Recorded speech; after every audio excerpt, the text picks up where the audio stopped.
You ever get that feeling, when you see a picture and it's just instantly iconic? Oh, yeah. It goes beyond just, like, who they are. You know what I mean? It becomes a symbol, like Che Guevara, Right. Bob Marley. Well, get ready to add another name to that list. Haile Selassie I, last emperor of Ethiopia. Hmm. You've seen the posters, right? Oh, yeah. The dreadlocks, that intense look in his eyes, maybe even a lion in there somewhere. But, like, who was this guy? Right. What made him such a huge deal, not just in Ethiopia, but globally? Mhm. Well, that is exactly what we are diving into today. His life, his leadership, and man, his impact is still felt even now. Absolutely. And trust me, this is not going to be your boring history lesson. This deep dive has it all. Intrigue, exile. We're even going to get into how Bob Marley ties into all of this. It's a fascinating story because, to really grasp his impact, we have to go back, way back, before the titles, before the emperor stuff. Oh, for sure. This wasn't some silver spoon situation. He was born to Fari Makonnen. And his childhood is really interesting, kind of a blend of old and new. Yeah, he was a nobleman related to the emperor. His father was a governor. Definitely a privileged upbringing. Totally. But here's the thing, his education. Right. It wasn't just the typical noble stuff, like courtly manners and all that. Right.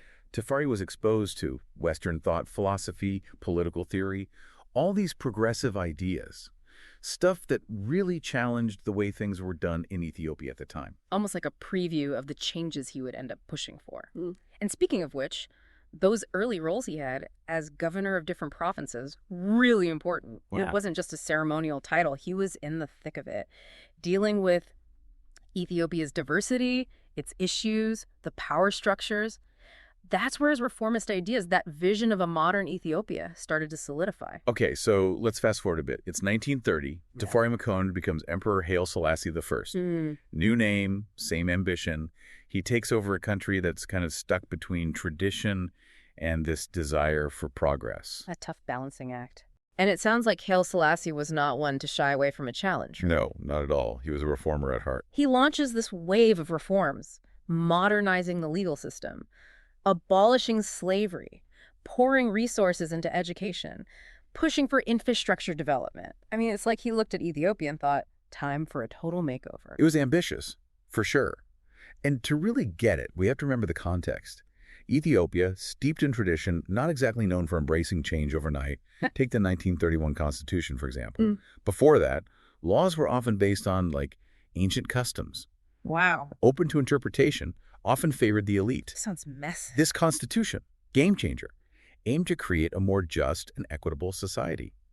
A bicameral legislature, limits on the nobility's power, which, by the way, they were not happy about, and, for the first time, a framework for a constitutional monarchy. Wow, talk about shaking things up. You mentioned the nobility pushing back. What other challenges did he face trying to bring Ethiopia into the 20th century? Because it wasn't just about, building stuff, right? It was about changing how people thought. Exactly. Imagine trying to convince people who've benefited from the way things are for generations that change is good, even if it means they might lose some of that power and privilege. Yeah, tough sell. It is, and he faced it from all sides. Some saw him as too radical, a threat to their way of life. Others thought he wasn't moving fast enough. There were even coups attempted, uprisings. It's a testament to his political savvy, his determination, that he accomplished as much as he did with all that going on. And just when it seems like he's gaining some momentum with these reforms, bam! Italy shows up, led by Mussolini, and decides to invade. Talk about bad timing. What was Mussolini thinking, trying to take over Ethiopia? This wasn't some unclaimed territory. Ethiopia had a history, strong identity. You're right, they did. But to Mussolini, it was an opportunity. It's the 1930s, Italy's hungry for empire, and Ethiopia, despite its history, was seen as vulnerable. Their military wasn't as modernized, and the League of Nations, which was supposed to prevent this kind of aggression, well, let's just say they weren't exactly known for taking decisive action. Right. And the truly sad part is Haile Selassie.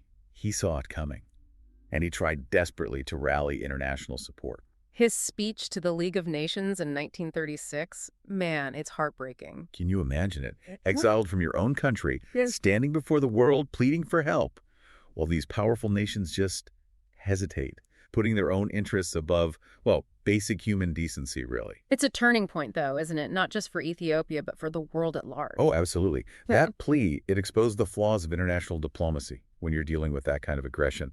And it really foreshadowed the global conflict that was just a few years away. Right. And even though the League didn't do much, Haile Selassie's defiance, his absolute refusal to bow to tyranny, it turned him into this global symbol of resistance against fascism, a defining moment for him and for the fight against oppression everywhere. It took World War II, sadly, to kind of shift things and create a path for Haile Selassie to go back to Ethiopia. It's 1941, Italians are out, he's back in power, but I can't imagine just picking up where he left off, you know? Oh, absolutely not. Think about the challenges. A country ravaged by war, the monumental task of rebuilding. Right. And it's not just physical, right? You've got this whole social and political landscape to navigate. It's a new world order out there. Alliances shifting, the Cold War looming. Haile Selassie, he was a strategist, always. He knew Ethiopia couldn't just recover. It had to, reinvent itself. Yeah. Be ready for this new global stage. So what did that look like, this reinvention? How do you handle this super complex post-war world? Well, he recognized something really crucial. To secure Ethiopia's future, it had to have a strong presence internationally. Makes sense. And what better way than by joining the brand new United Nations? 1945, he's Right. there. But he didn't just join, he used platforms like the UN to champion a cause he deeply believed in: African decolonization. Of course, he saw firsthand the effects of colonialism. Absolutely. He became this powerful voice for liberation movements all over the continent. He knew United Africa, Free Africa, that was a strong Africa. Exactly. And it all culminated in a truly historic moment: the creation of the Organization of African Unity, the OAU, in 1963. Huge. Huge. And guess where they established the headquarters for this Pan-African organization? Let me guess. Addis Ababa. Addis Ababa. It was a testament to his leadership, his vision. Ethiopia was back on the map, a force to be reckoned with. It's incredible when you think about it, right? Exiled by fascists, returns to his country, rebuilds, and then leads this charge for African independence. Yeah. It speaks volumes about his resilience, his strategic thinking, but it wasn't all like sunshine and roses in Ethiopia, was it? Even with all he was doing internationally, there were still struggles back home. Yeah, and that's the thing about Haile Selassie's legacy, right? It's complex. Alongside the triumphs, there were internal challenges, economic disparities, political tensions, things he couldn't fully overcome. Right. He made progress with modernization, but poverty was still a major issue for many Ethiopians. And then, of course, the famine in 1973. That cast a really dark shadow over his later years. That famine was devastating, a tragedy on such a massive scale. It was a perfect storm, really. Drought played a part, but it was made worse by mismanagement, by the government just not being equipped to handle a crisis of that magnitude. It exposed the vulnerabilities that remained, even with Haile Selassie's efforts. And it really fueled a lot of the dissent, the unrest that was brewing. Which brings us to, well, a much darker chapter, the rise of the Derg. The Derg. Yeah, that's a name that sends chills down my spine. Brutal. They were a military junta, Marxist-Leninists with a very different vision for Ethiopia. They saw Haile Selassie as, well, a relic, an obstacle to their socialist agenda. And in 1974, they seized power, a bloodless coup. But still, Haile Selassie was placed under house arrest, a really sad, abrupt end to such a long reign. It's hard to imagine. This emperor who had dealt with wars, exile, international pressure, brought down by a force from within his own country, and the mystery surrounding his death just adds another layer to it all. It does. The Derg, they claimed it was natural causes, but rumors persisted, right?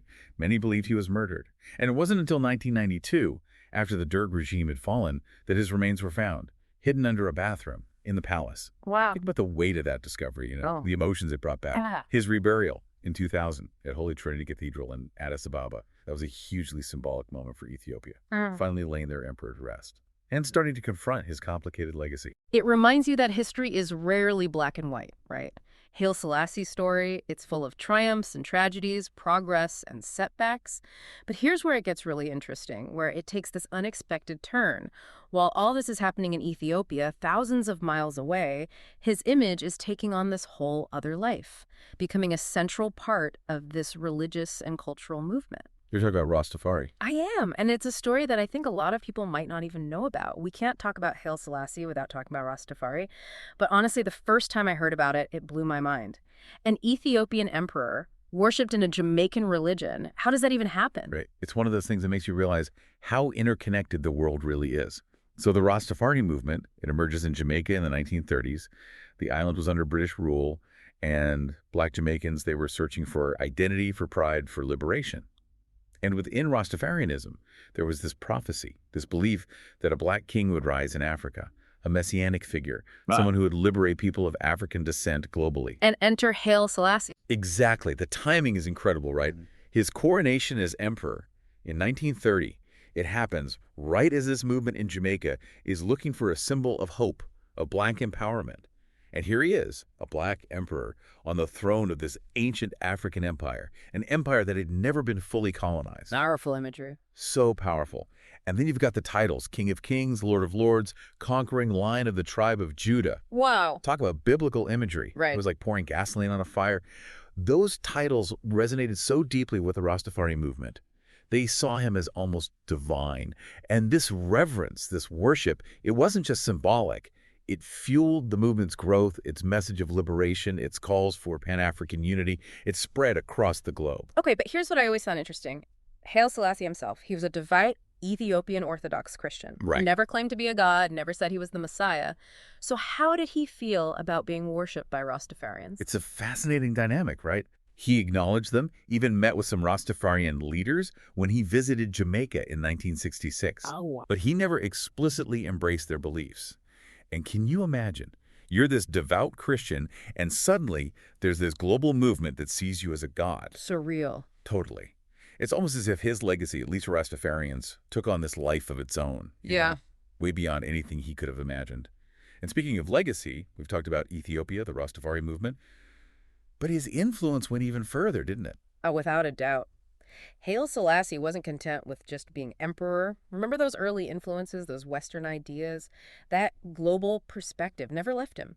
He was a vocal critic of colonialism, a huge supporter of liberation movements, not just in Africa, but around the world, and his role in the non-aligned movement during the Cold War. Oh, right. Trying to stay neutral between the U.S. and the Soviet Union. Exactly. Walking that tightrope, trying not to get pulled too far in either direction. It took some serious diplomatic skills. Yeah, I bet. And let's not forget his dedication to preserving Ethiopian heritage.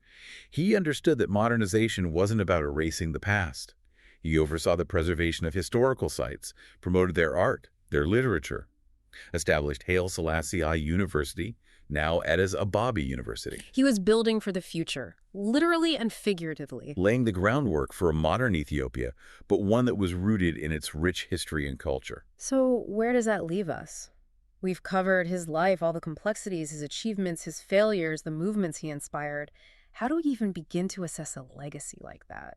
Revered as a god, condemned as a tyrant, a reformer, a revolutionary. It's almost too much. You said it, it's really hard to put a label on a legacy like his. It just goes to show, even the most influential people, they're shaped by their time, by things they can and can't control. It's easy to want simple answers, right? Right. Hero or villain. Right. But Haile Selassie makes us think a little harder. We have to look at the nuances, at the whole picture of what he did, both good and bad. So how do we make sense of that? I mean, on one hand, you've got this champion for progress, for African unity, but then there's the other side. The accusations of being authoritarian, the struggles with things like poverty and inequality in his own country. It's a question that still gets debated today. And that's what makes studying him so interesting. There's no easy answer, no single story that captures it all. You have to see both the progress he made and the things he struggled with. Leadership, especially on a global scale, it's about navigating tough choices, trying to balance different needs, different interests, guiding a nation through a world that's always changing. It makes you think back to what you were saying about his time as governor. Right. He wasn't just some ruler detached from everything. He'd seen the challenges up close. Absolutely. Which makes it even more poignant, to see him struggling to address those very same challenges later on. It really highlights the weight of what he was carrying, the limitations he faced, even with the best intentions. The famines, the political unrest, groups like the Derg gaining power. Those weren't just side notes in his story. They were signs of how complicated it was to lead a diverse country that was changing so rapidly. It does make you wonder, what if things had been disarmed? What if he had had more time? What if the world hadn't been on the verge of war when he was trying to make those changes? It's a question that lingers, isn't it? What if he hadn't had to deal with Italian fascism or the Cold War pulling everyone in different directions? Mm-hmm. Could he have achieved that vision he had, a modern, unified, prosperous Ethiopia? Right. Could he have found a way to balance his ambitions with the traditions of his people, to close that gap between what he hoped for and the reality on the ground? We'll never know, of course. But maybe that's part of why we're drawn to history. It's not just about the past. It makes us think, analyze, ask those what-if questions. Absolutely. It's about accepting that we don't have all the answers. Even with all the research, some things about a figure as complex as Haile Selassie will always remain a bit of a mystery. And on that note, I think we've covered a lot today. So to everyone listening, we'll leave you with this as you think about Haile Selassie I, the emperor, the reformer, the icon, what sticks with you, what parts of his story really got you thinking. Keep those questions coming. Keep learning. Keep exploring. Because history, it's about embracing those complexities. It's a reminder that even with contradictions, a life lived on such a grand stage leaves a mark. Couldn't have said it better myself. Thanks for joining us for this deep dive into the world of Haile Selassie I. Until next time, keep learning, keep questioning, and never stop digging deeper.